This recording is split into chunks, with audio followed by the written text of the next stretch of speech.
Evolução em Dois Mundos.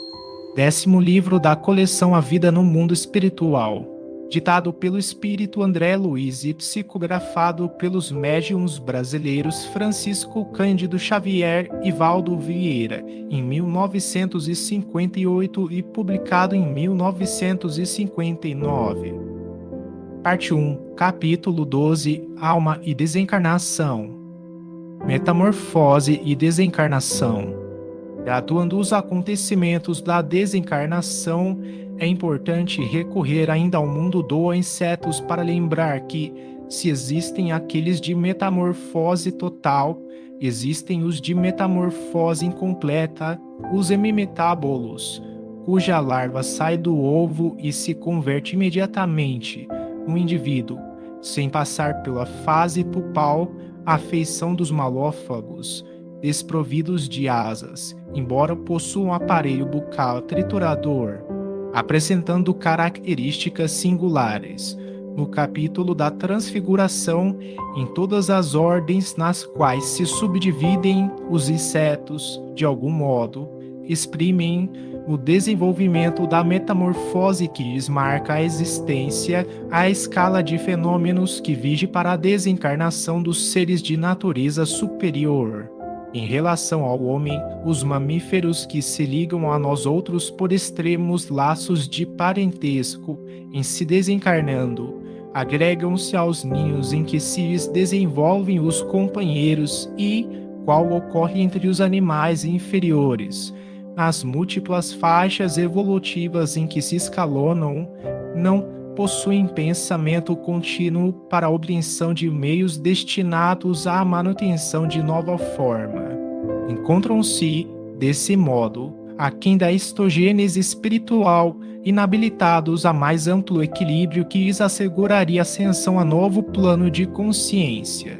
Em razão disso, efetuada a histólise dos tecidos celulares, os sucessos recônditos da morte física, dilata-se o período de vida latente na esfera espiritual, onde, com exceção de raras espécies, se demoram por tempo curto, incapazes de manobrar os órgãos do aparelho psicossomático que lhes é característico, por ausência de substância mental consciente. Quando não se fazem aproveitados na espiritualidade, em serviço ao qual se filiam durante certa cota de tempo, caem,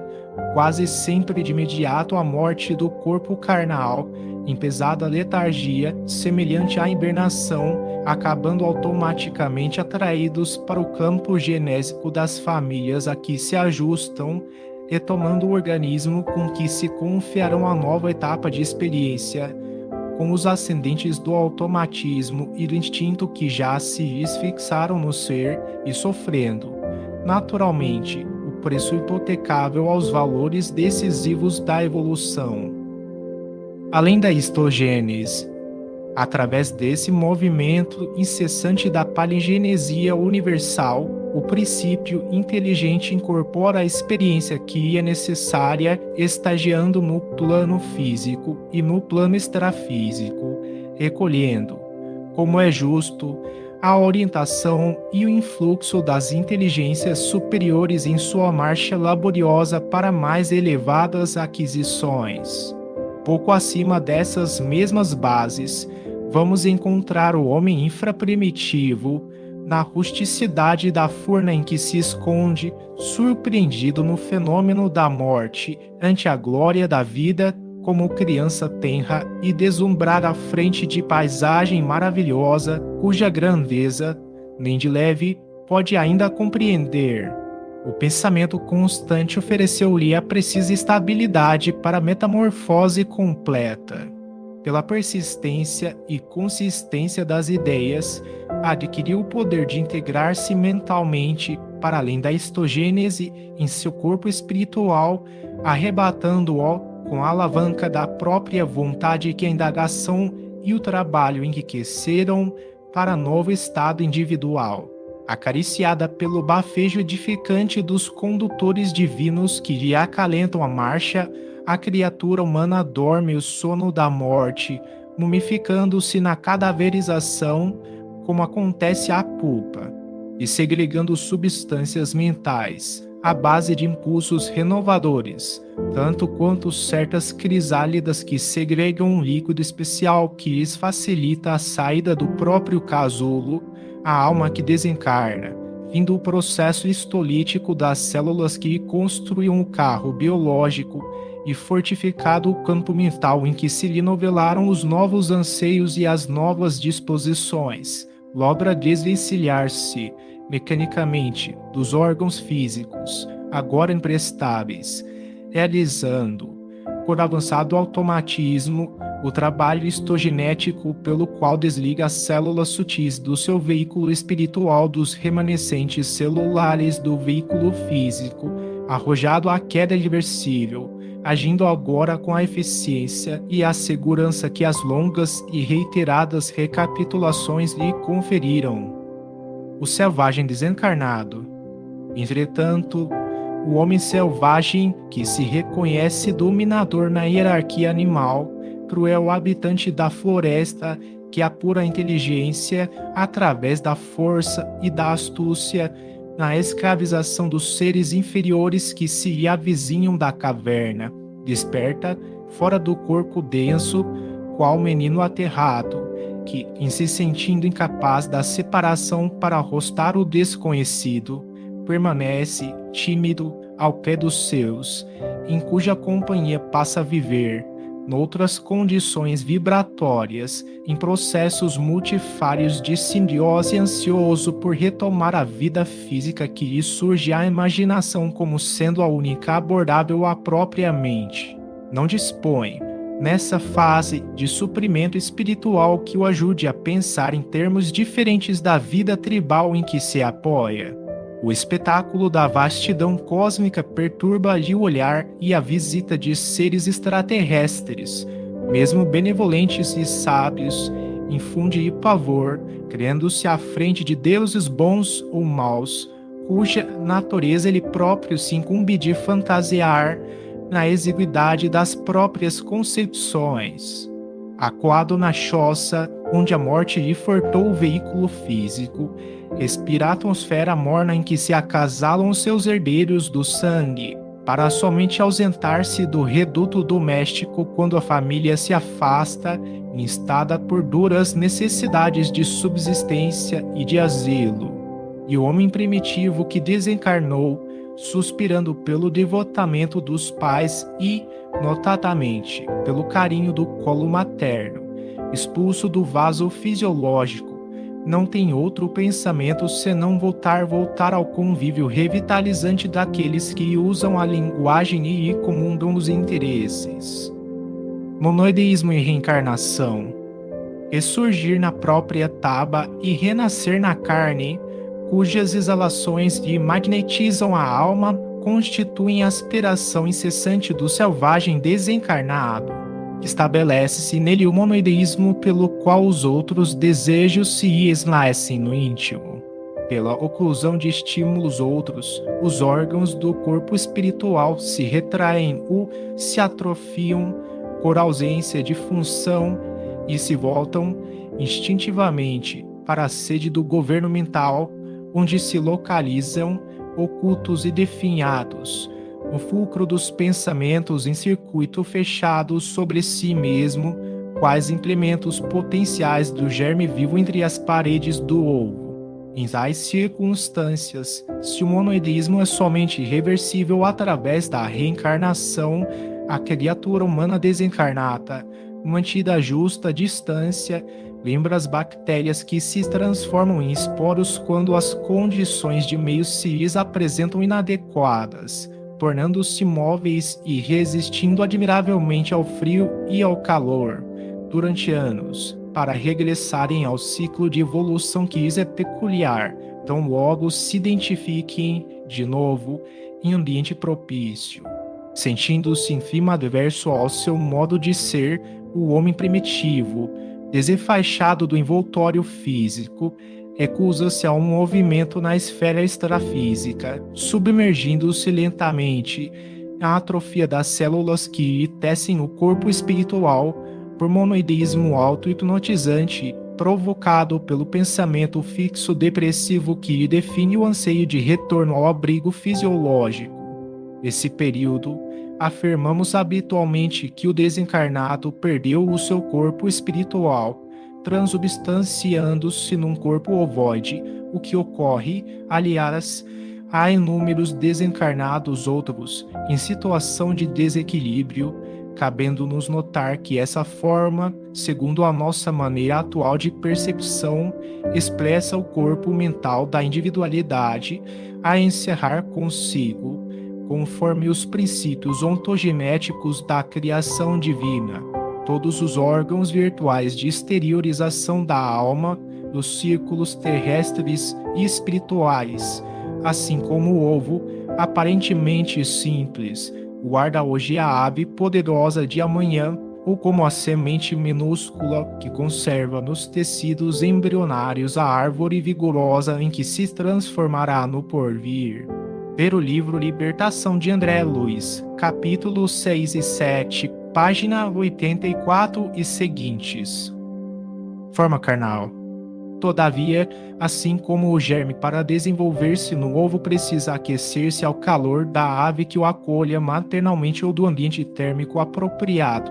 o recinto da chocadeira e assim como a semente, para liberar os princípios germinativos do vegetal gigantesco em que se converterá, não prescinde do berço técnico no solo. Os espíritos desencarnados, sequiosos de reintegração no mundo físico, necessitam do vaso genésico da mulher que com eles se harmoniza nas linhas da afinidade e, consequentemente, da herança, vasos a que se aglutinam mecanicamente e onde, conforme as leis da reencarnação, operam em alguns dias todas as ocorrências de sua evolução nos reinos inferiores da natureza,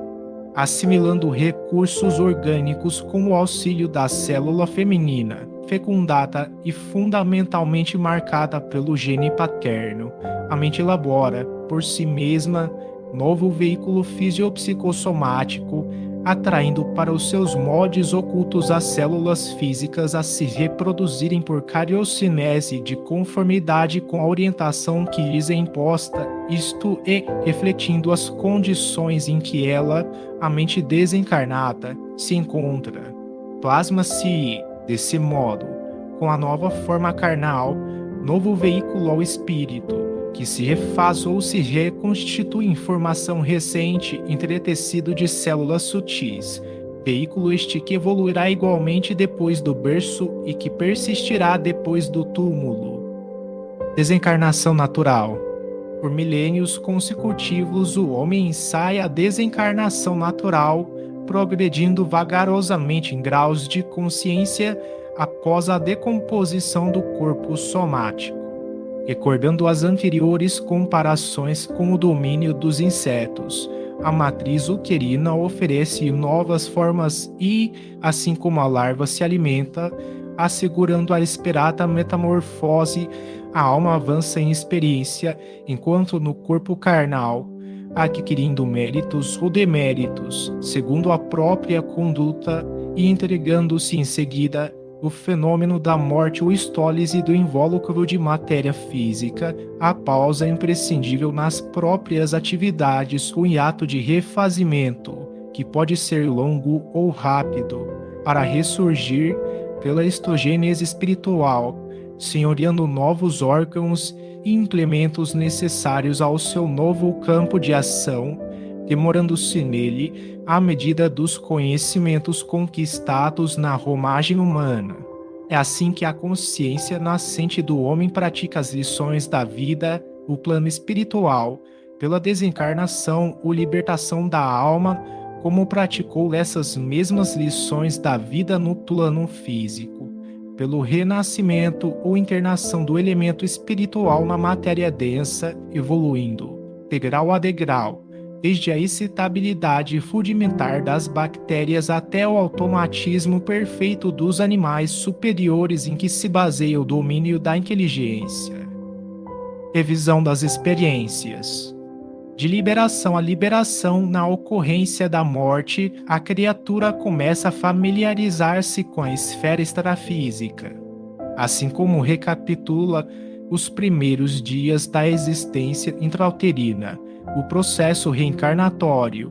todos os lances de sua evolução filogenética, a consciência examina em retrospecto de minutos ou de longas horas, ao integrar-se definitivamente em seu corpo sutil, pela histogênese espiritual,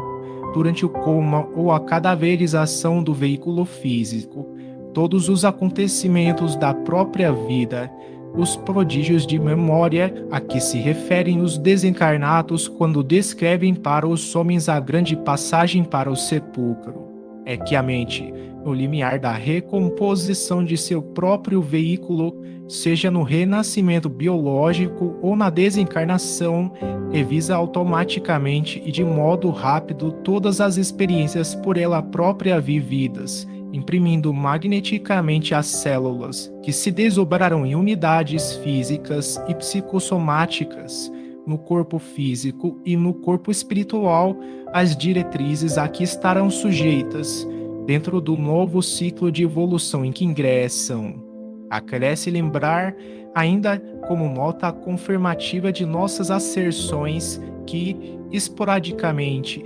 encarnados saídos ilesos de grandes perigos como acidentes e suicídios frustrados, relatam semelhante fenômeno de revisão das próprias experiências, também chamado visão panorâmica e síntese mental. Lei de causa e efeito.